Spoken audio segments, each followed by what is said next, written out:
A intradermoterapia, seja ela pressurizada ou a tradicional, ela tem 4 pilares básicos que a regem, tá?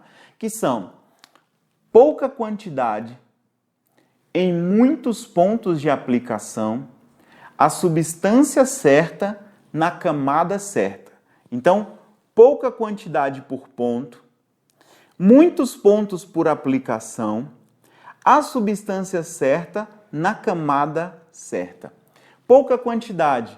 Nós trabalhamos muito com unidades e ml, né?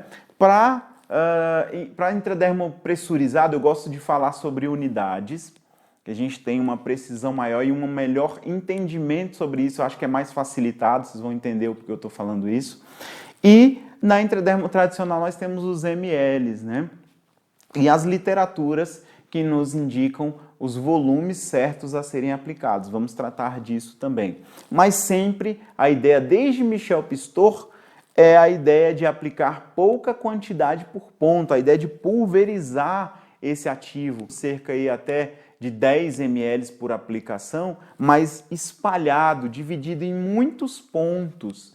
Então é pouca quantidade por pontos, mas são muitos pontos por aplicação, para poder espalhar esse ativo. E se você for pensar bem, é inteligente fazer isso. Imagina só um abdômen bem globoso, você ter toda a substância espalhada na superfície dele inteira. A superfície que eu falo do tecido adiposo, obviamente, né? Que aí nos leva à camada certa. E a substância certa na camada certa. Um hidratante, o ideal é que ele vá para a derme. Um despigmentante é que ele fique em nível epidérmico e dérmico, entre esses dois. Então, cada substância ela já tem um direcionamento, que muitas vezes ela é feita por meio de tecnologia, de similaridade com o tecido-alvo, e ela acaba se dispersando somente no tecido-alvo. Mas nesse caso, como essa dispersão ela vai ser manual, eu tenho controle sobre isso. Quando eu faço uma aplicação de injetáveis, eu tenho um controle sobre a camada que eu estou aplicando. Então, uma mesma substância que é super benéfica ao tecido adiposo, mas que ela utiliza como mecanismo de ação a inflamação, por exemplo, ela pode ser prejudicial à derme e chegar até mesmo a necrosar esse tecido. Então, eu preciso saber muito bem qual a substância, em qual camada eu devo entregar essa substância. Então é bem importante que nós tenhamos uma boa formação nesse sentido. E como eu disse, nós sempre vamos traçar essa comparação entre a intradermoterapia pressurizada e os injetáveis para facilitar o entendimento do meu colega esteticista. E falando de intradermoterapia pressurizada, a gente tem a pressão que é executada por um pistão, né, que existe nos equipamentos, nas canetas de pressurização. E aí por isso que a gente pressuriza, aplica, aquela pressão, o pistão vai bater no êmbolo da nossa ampola e vai jogar o líquido para fora, né?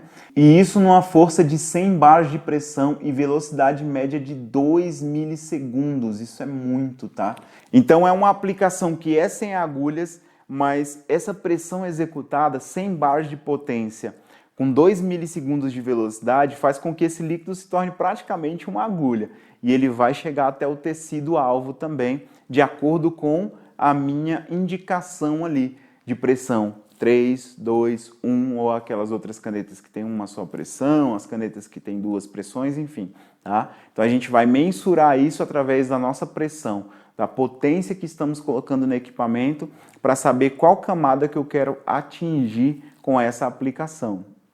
E aí eu tenho como uma característica muito específica da pressurizada o halo de dispersão maior. O ativo ele se pulveriza mais, existe aquele processo chamado de atomização. Então as partículas ficam muito pequenas e se espalham muito mais. E aí pensando em gordura localizada, imagina quanta espalhabilidade aqui. Pô, top demais.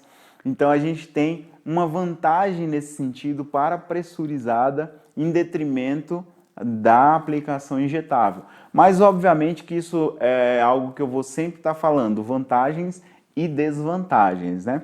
Mas essa é uma característica e uma vantagem da pressurizada, que é o halo de dispersão bem maior em comparação à aplicação injetável com agulha.